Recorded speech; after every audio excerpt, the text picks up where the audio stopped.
बिस्मिल्लाहिर्रहमानिर्रहीम। अस्सलाम वालेकुम व्यूअर्स, मैं हूं Inam Shaikh, TV anchor, analyst, columnist और राइटर, और आप मेरा यूट्यूब चैनल देख रहे हैं इनाम शेख के नाम से। व्यूअर्स, आज मैं आपको बहुत ही इंपॉर्टेंट टॉपिक के ऊपर डिस्कस करना चाह रहा हूं, जिसके ऊपर आजकल खूब ज़्यादा शनीद है। पंजाब में क्या बुज़दार साहब की हुकूमत कायम रह पाएगी या नहीं?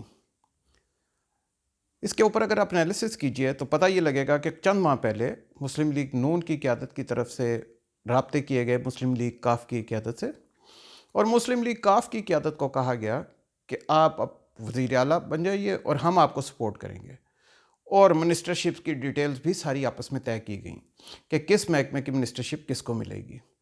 यहाँ तक कि अगर आपको याद हो, इंग्लैंड में इनवाइट किया गया था नून लीग की सीनियर क़यादत को शहबाज शरीफ साहब की जानिब से। उस मीटिंग के अंदर शहबाज शरीफ साहब ने इवन मिनिस्ट्रीज तक बता दी थी कि ये मिनिस्ट्री इसको मिलेगी और ये मिनिस्ट्री इसको मिलेगी।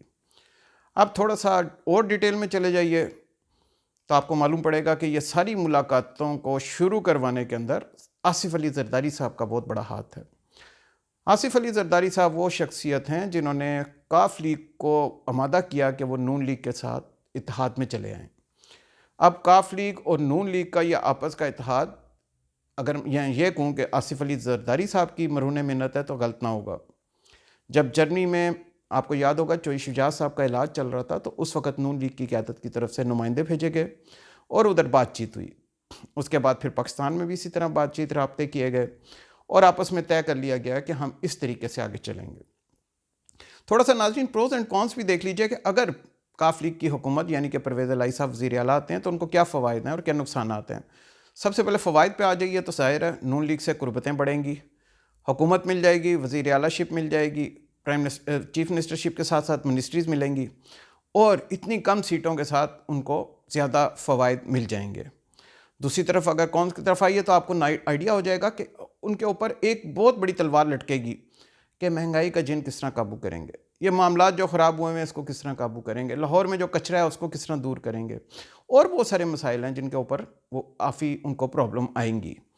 तो क्या पीटीआई और काफ लीग में आपस में चपलिशें बढ़ेंगी आने वाले दिनों में?